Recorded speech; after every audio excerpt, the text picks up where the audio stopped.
Continuing then on page 38, we'll get into the first of the 11 categories here, so the view. And down at the bottom, he talks about the essence, and then continuing on, divides that into categories. And so first, on page 39, he talks about the general explanation of the view. In Sanskrit, the word is drti. Drti, get those around. And it refers to a mind that definitively and decisively apprehends the cognized object once knowledge has eliminated misconception. Okay? So you get rid of the obscurations, if you will, and it naturally appears. And then below the quote here, the view grows. It begins with the view of ordinary worldly people. And then the supreme view proves appearance and existence to be great purity and equality, the natural mandala of the ground. Then number 2 here, the extraordinary specific explanation. On the third line, the extraordinary view of this system is the ascertainment of appearance and existence as great purity and equality. So basically what he's talking about here, I referred to this earlier, is that we have to begin to see things with pure view. Okay? And as a result of that process, we develop a certainty in that. At the very bottom of the page then, the manner in which the basic space of phenomena is observed during the equipoise of the noble ones is through individual self-awareness. It transcends names and concepts and leads to certainty. The bottom of that paragraph, it is expressed in certain statements such as the universally present meaning, the supreme meaning, and so forth. And then drop down to the next section here, divisions, various divisions of this.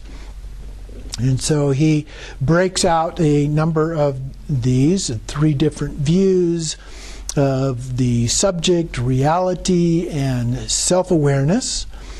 Or another one, conventional subject, ultimate subject, and indivisibility of the 2 truths. And in the next paragraph, in this context, quite extraordinary, we have first the world and its inhabitants as great purity, the mandala of bodies and wisdoms of the support and the supported. And number 2, all phenomena as the indivisible great equality. And number 3, self-awareness is the individual self-awareness of the superior truth of indivisible purity and equality, the great Dharma body, or Mahakaya, Dharmakaya. And so then we have establishing the view through reasoning, so study, contemplation, and so forth. We're looking at various principles involved here. So on the top of page 41, first we have the superiority of the mantric view. And here it talks about the views of sutra and mantra. And here he's differentiating between mantra and tantra, but those are essentially the same. The basic space of phenomena free of constructs, the views of these 2 are the same. That's sutra and mantra. The views are essentially the same. The difference is in the way that the subject sees the basic space of phenomena. Then if the view, down a couple of lines, the basic space of phenomena or suchness was not identical to sutra and mantra, different types, you would have different types of suchness, and they could not perceive suchness through the sutric path of seeing. So further construction to be eliminated beyond the constructs of the 4 extremes. So it creates all kinds of problems if that is not the case. So all the learned and accomplished masters are in agreement when it comes to this single essential point. Reality is directly seen on the path of seeing in both sutra and mantra. Nevertheless, he goes on, the superiority of the mantric view is indeed tenable. So now he starts to try and make a case for that. He says it is superior in two ways. That's right below the quote there. It employs knowledge to bring about distinct freedom from delusion, and with its distinctive abundance of skillful methods, it allows one to behold the natural state in a swift manner. And that's usually one of the primary things that is referred to, is that this is the swift way of doing this. Therefore, it is both convenient and swift. So it's easier and faster is the bottom line. Continuing on page 42, then he says concerning this, at the beginning of the path of sutra, one uses inference to meditate intellectually. So this is kind of a vipassana kind of an approach here.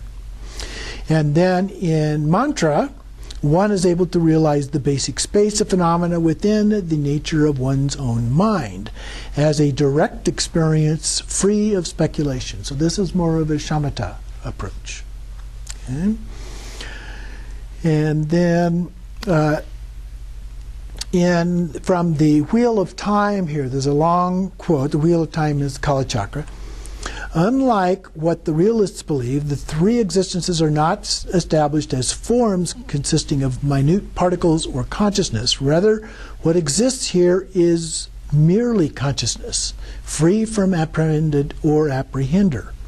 This is the assertion of the mind-only school. However, if one investigates this claim, as it is the case with the smallest particle, even consciousness itself does not truly exist. The insight of the Buddha was that no phenomena dwells anywhere. That is the middle way. These words taught by the Buddhists lack the unchanging bliss. People who lack this merely apprehend emptiness. In this way, they view the empty and are unable to give up reference points. So thoughts, concepts. Therefore, in the Wheel of Time, the Lord has taught that the vehicle of mantra to be an unchanging and innate physical bliss that dwells in the body, yet does not arise from it. So in this way, he says, mantra is superior to sutra in terms of the vivid experience of meditative equipoise and the naked experience of the meaning, the unity of bliss and emptiness, or basic space and awareness. Secondly, then, the unity of bliss and emptiness, or the unity of basic space and emptiness. The naturally pure expanse is spontaneously present. This expanse is suchness, the natural state of all phenomena. Spontaneously present. The natural state is the unity of appearance and emptiness. There are no impure appearances in this natural state. Therefore, within the natural state of luminosity, the bodies and wisdoms are self-display. Moving down below the quote, third line below the quote toward the end there, attaining vivid experience of reality during meditative equipoise give rise to the supreme certainty, then, that all apparent phenomena are none other than the expanse of great equality, reality itself. One will also gain certainty in the primordially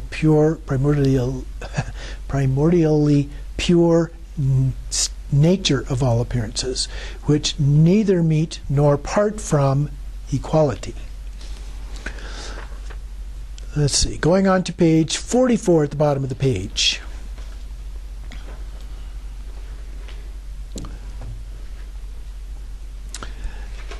According to the sutras, one can become enlightened in a week. There are two options. One either becomes enlightened swiftly through mantra or gains realization of the meaning taught in the mantra after an extended period of time. However, these two come down to the same essential point. There's no contradiction in terms of the intent. The causal vehicle asserts that while all phenomena are great equality in the ultimate sense, in terms of relative, cause and effect and accepting and rejecting are different, and samsara is not enlightened in and of itself. Such beliefs create delusion concerning the fact that all phenomena are enlightened, that is pure. On the path of mantra, one views samsara and nirvana as the indivisible great purity from the very beginning, even while eliminating misconceptions through study and contemplation. So we do them simultaneously. Therefore, the view is free from delusion. The truth of origin arises as the essence of the truth of the path, and the truth of suffering as the essence of the truth of cessation.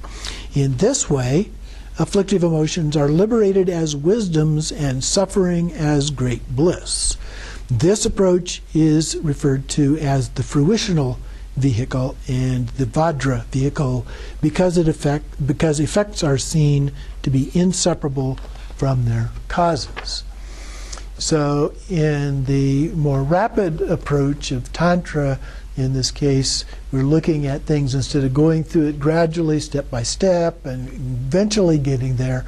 Where we get is the same, but in a more spontaneous way of accepting that direct experience and supporting it with study and contemplation. It's much more rapid that we're able to get there and to understand it. So then he talks a little bit about the view of mantra. First, the individual elements, and he goes through these elements of purity, equality, and inseparability. So starting with purity, which he then subdivides and talks about it in terms of conventional valid cognition first, and explains this. We'll just touch on parts of this. First, he gives an example of pure view, and on page 46 at the top.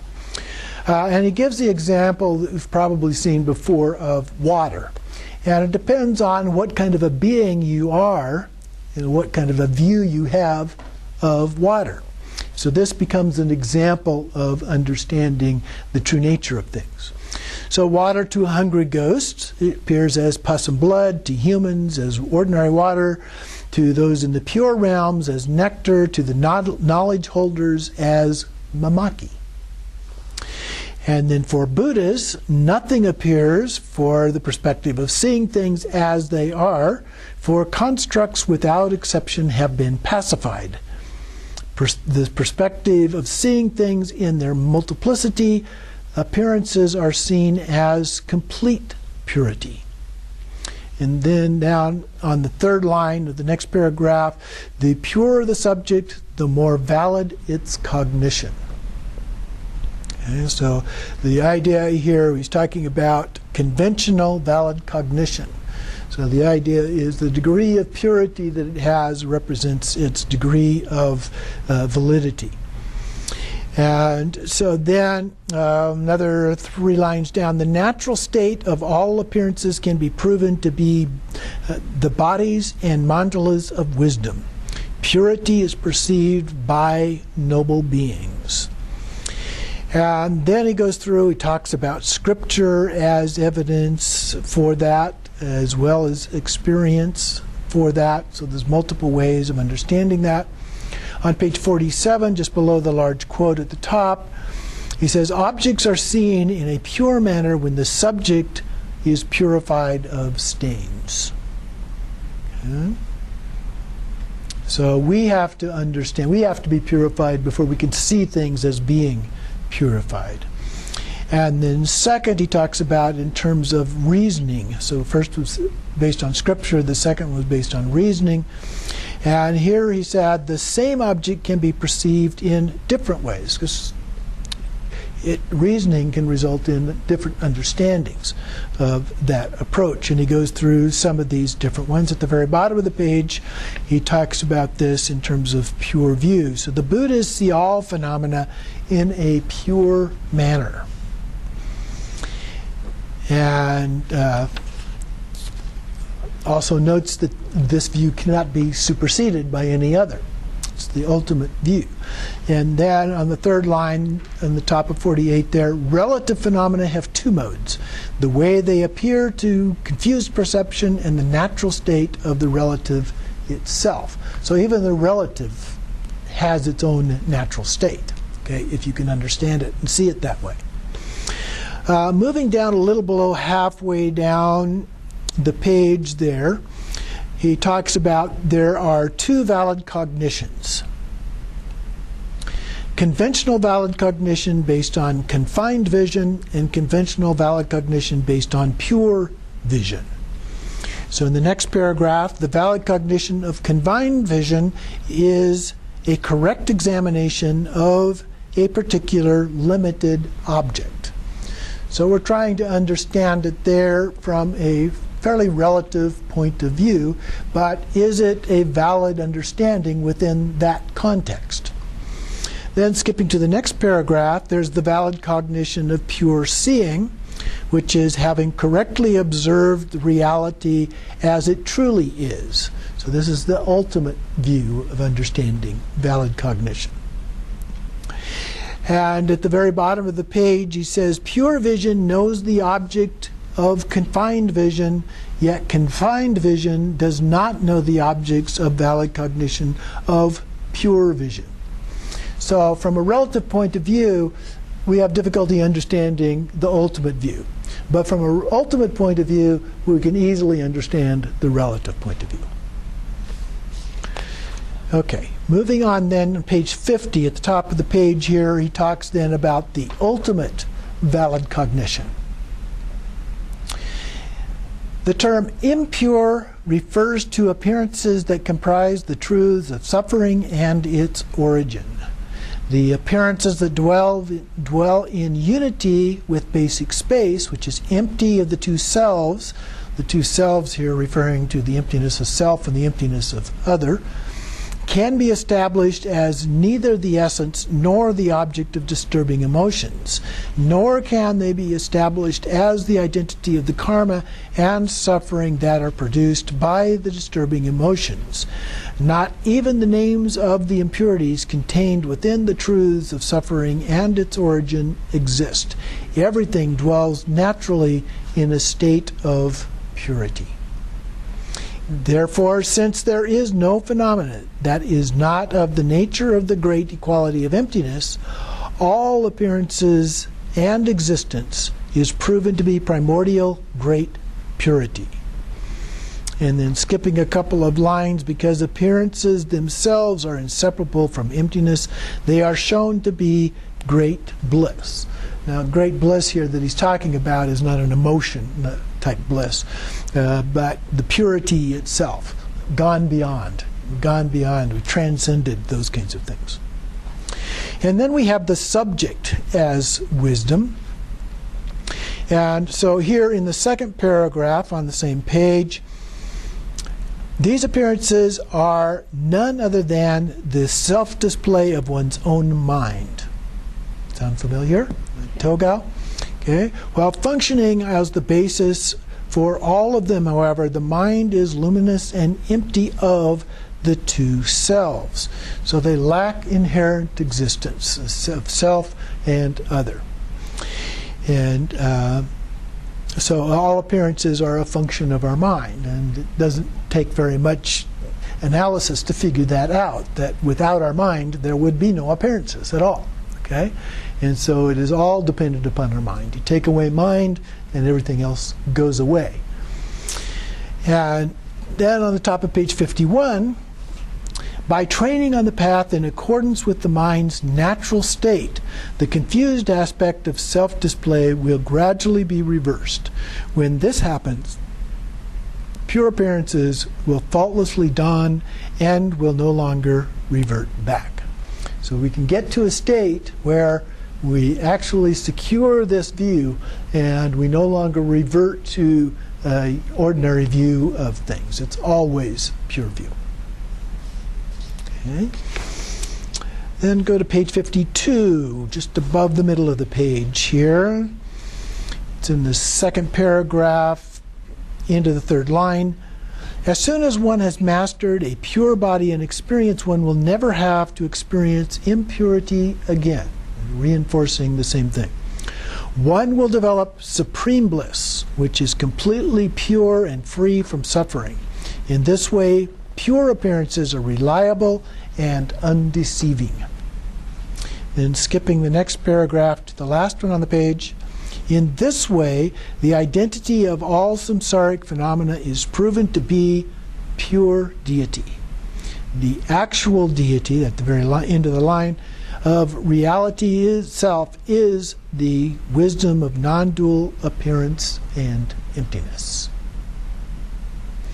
Then going to the top of the next page, the second paragraph, the subject and the symbolic deity manifests in the symbolic form of the wisdom body itself, which transcends the domain of signs. They appear in peaceful and wrathful forms with attributes like faces and hands as main deities and their retinues and as the support and supported. So now he's making a more specific reference to the mandalas of the Guhyagarbha Tantra. All phenomena are the same character within the expanse of the quality of appearance and emptiness. They are pure in being the essence of the main deity within the mandala of one with the body of Vajra wisdom. And then they're pure with the three Vajras in nature, the three Buddha families, as well as then the 5 Buddha families, the 5 or 100 Buddha families, and so forth, on up through the magical net, including everything there. And then give some examples from other sources on page 54 here. So from the Guhyagarbha Tantra, sentient beings are actual Buddhas, yet obscured by temporary stains. From the Wheel of Time, or Kala Chakra, sentient beings are Buddhas. There are no other illustrious Buddhas in this world. And then at the very bottom of the page, relinquishing the untenability of purity. So here, a general and a specific way to refute critics or critiques of purity. So some could say, well, is this really purity? Or purity is just a concept, or other kinds of things. So he's talking about these. He says, some individuals, I'm going to the top of the page here, may object that meditating on the world and its inhabitants on the path may merely cause them to appear to be pure, although this is not actually the case. And so then a few lines down in the second paragraph, although things may appear in an impure manner, this is not how they actually are. In fact, in their natural state, they are naturally pure.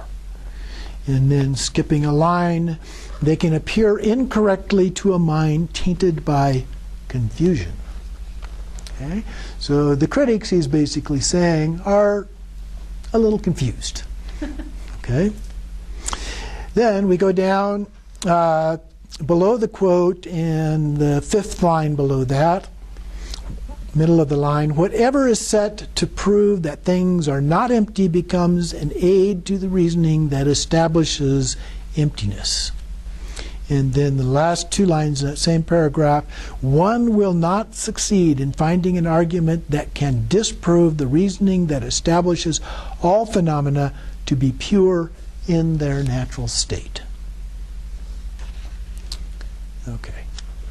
Now, I think from a practical point of view that some people would believe that there are arguments that do prove their point of view. Of course, so we get into that, and it depends a little bit on the assumptions that you're making to start with about the ability to do that one way or the other. But certainly from the view that we're talking about, if you come at it from the view, he's absolutely correct. So if you accept the view, which ultimately all do, but sometimes if they're talking about it in a preliminary position of the path, then you could make an argument, well, okay, based on where we are now, that's not necessarily the case. But ultimately, everybody agrees. Okay? The difference here is that we're seeing the path and the ultimate from the same context. Okay, then on page 56 down at the bottom of the page, the paragraph beginning with the word second. Second, There's a specific refutation. Some may object that even though purity can be proven in this way, if a Buddha's wisdom only sees everything as pure, the objects and subjects appearing to the perception of the confused beings will not be observed. And if they are not seen, the Buddha would not be omniscient. Okay, so if the Buddha can't see it, that doesn't work. So he continues, the wisdom of omniscience allows the Buddhas to know appearances in the way they appear, even those that appear to be impure. Okay, so you're able to see them as pure even though they may be impure, appear to others as being impure. It does not state that these impure appearances truly exist. Buddhas see clearly how objects seem to be true to those who cling to true existence. Okay? So they can tell that these people are trying, use people here, any sentient being, is looking at these things and seeing them as if they are impure.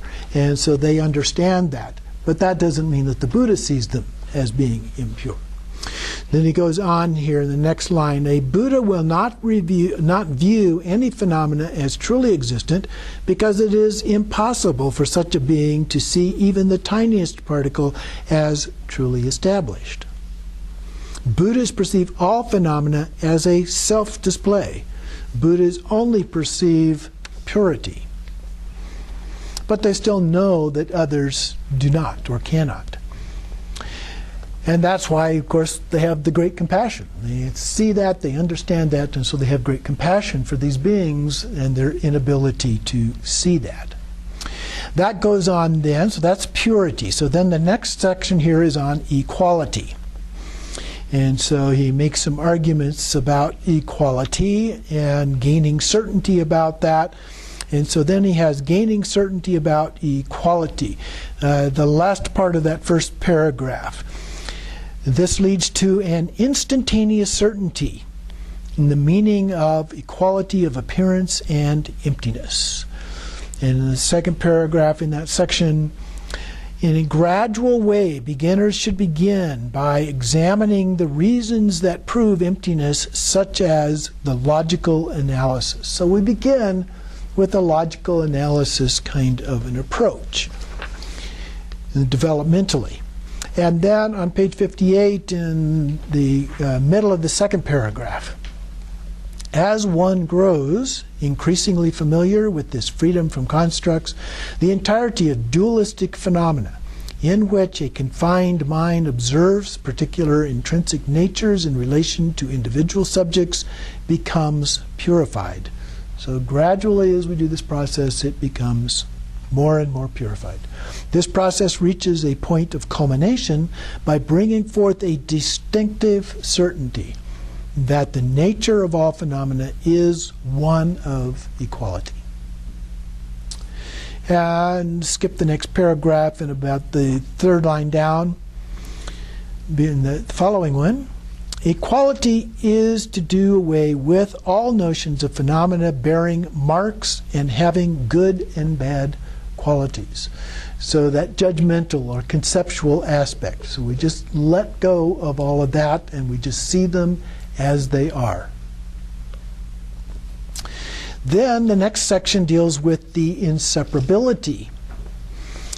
So purity and the equality of purity and emptiness. So on page 59, inseparability. Purity is established from the perspective of appearance and equality from the perspective of emptiness.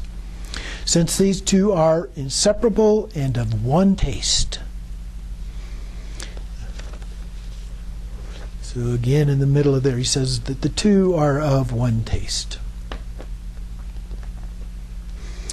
Continuing on page 61, the general explanations. Now here he gets into some fairly specific kinds of statements here about these explanations. And so he has the first parts, there's two parts here, of directly establishing the meaning.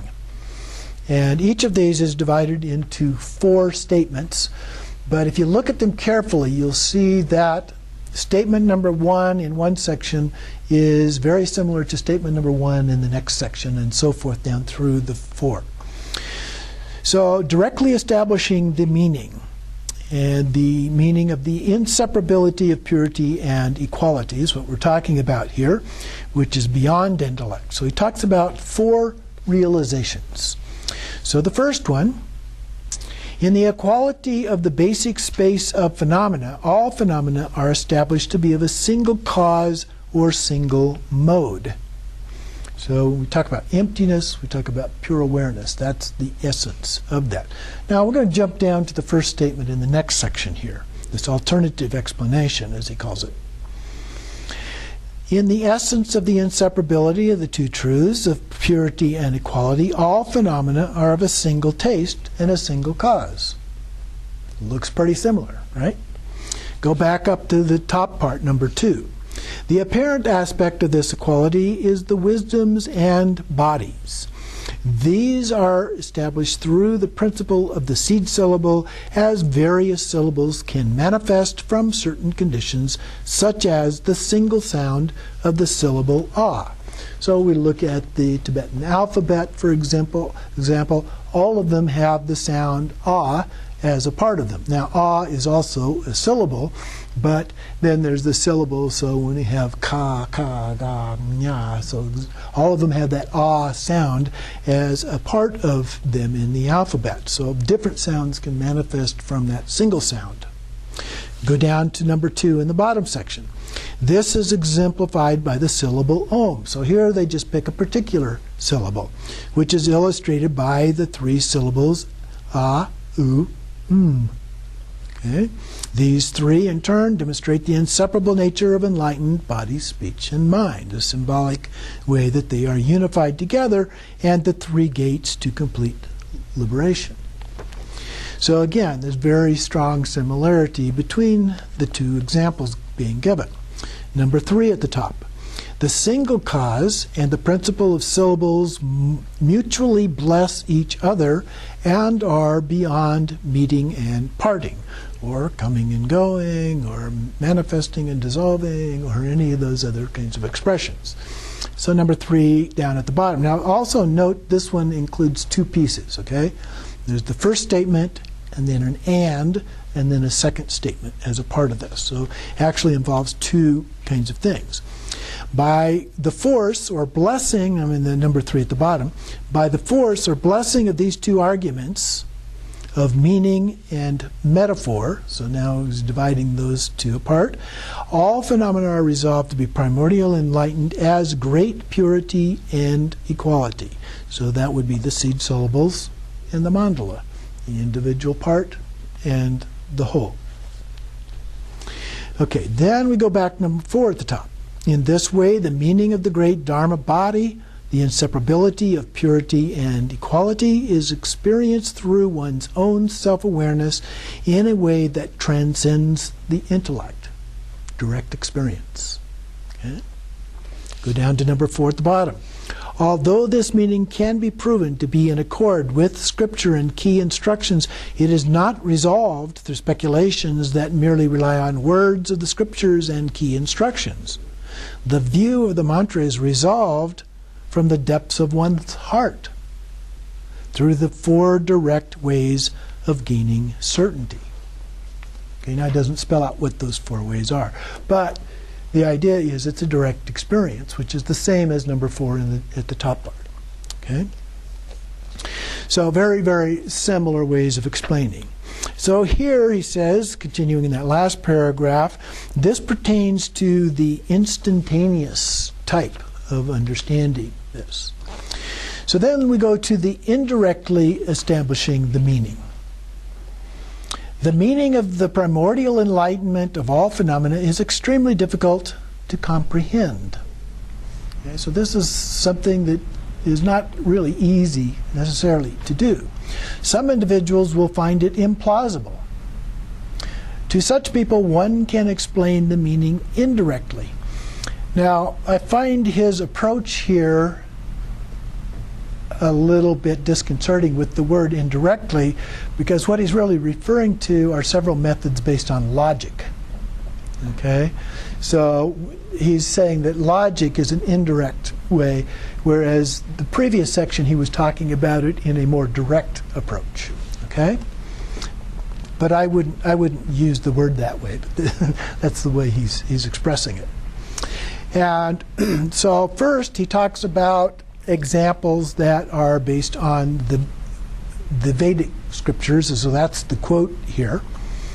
On occasions, as rare as the occurrence of the Umbara flower, the omniscient teacher appears in this world in the ruling of the priestly caste. And that only shows up every 100 years or something like that. I don't know. That's a long period of time.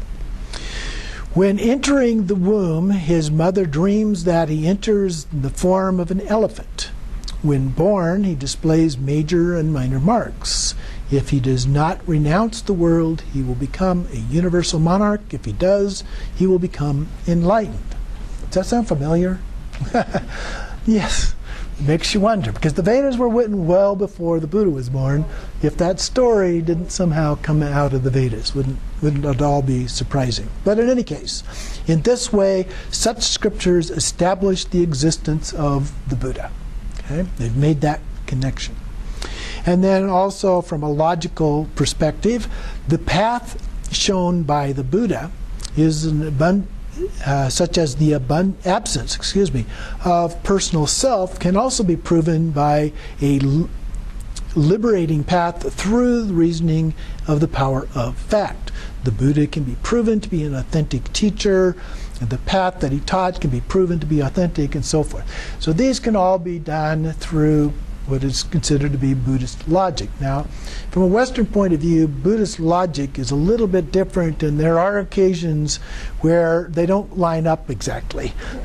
When you go through the analysis of some of these things based on a Western approach to logic, you come up a little bit short of a conclusive certainty in the outcome of that. But that's okay. This is a secondary method of doing it. It's not the direct way of doing it, which, to my point of view at least, can oftentimes be a better way of understanding it anyway. He gives a quotation here from the Vimalakirti Sutra on page 63. Disturbing emotions are the lineage of the thus gone ones. So now he's bringing in how all of these other things in the path of Tantra can be brought into the path. So disturbing emotions can be brought into the path. And then from the Sutra of Manjushri's display, disturbing emotions are the Vajra bases of awakening. And from the Sutra of Emanations of Manjushri, nirvana is not something that is cultivated through abandoning samsara. Instead, nirvana is to observe samsara itself. So we see the pure view, the natural way is. So this shows that samsara is enlightenment. Now, from a particular point of view, to be sure, but it is enlightenment. Continuing on page 64, below the quote at the top, citations such as this teach self-occurring wisdom. Moreover, the sutras teach that all sentient beings possess the core of self-occurring wisdom. There are also countless statements that explain how, although Buddha Shakyamuni's realm is always pure, it is not seen as such. There are even statements in sutras about pleasing the Buddha with a woman's body. A bodhisattva should transform his own body into a female body in order to please the thus gone one, and then always remain there before the thus gone one. And then, skipping the short paragraph, regardless of whether this situation calls for scriptural citations or logical analysis, all phenomena are natural purity and equality. Therefore, they are not established as samsara and nirvana, good and evil, or rejection and acceptance. Skipping a line, it is certain that from the moment you accept emptiness, purity can also gradually be established. There may be some for whom most of the mantra explanations make sense, but for whom the meaning of the actionless great perfection seems unreasonable. On this, The Tantras teach that sentient beings are of the identity of enlightenment, and that the aggregates, elements, and other factors are pure in the sense of being divine. One does not truly need to rely on activities involving mandalas, tormas, and so on. Reasoning establishes the world and its inhabitants to be primordially purity and equality. Therefore, one does not need to accomplish these factors anew through the path. So we can make various kinds of pursuits and so forth to do this. If we go over to page 65, third paragraph, if the view of mantra is taught to those who have gained confidence in the meaning of great equality, as explained in this sutra vehicle, it will make sense to them. Therefore, being well versed in the gradual vehicles will enable one to establish the final philosophy of the Vajra pinnacle. So he's building a case here that we can't just jump directly into Dzogchen. We really need to have that basic understanding developed through the other paths as well. The next section then is the purpose of the view. So first we have the general purpose and then the specific purpose. From the general purpose, on the path all practices are accessed according to one's own personal view. It is all our personal perspective of things that colors how we see and understand things. And then down the last 3 lines in that paragraph, any practice that is imbued with an authentic view will become the true path of the Vajra vehicle. All paths come down to this alone. So we may have a misguided path as our view that causes us to see these things with obscurations. But we have to change that view, change our understanding in order to see it with pure view. So then we have the specific purpose. Through the view, meditation becomes unmistaken, conduct meaningful. The mandala accords with reality, and the attainment comes through the bestowal of empowerment. Likewise, it becomes difficult to transgress the samayas. So now he explains that brief statement. So he's talking about the essence in pure view. The essence is pure view. Next paragraph.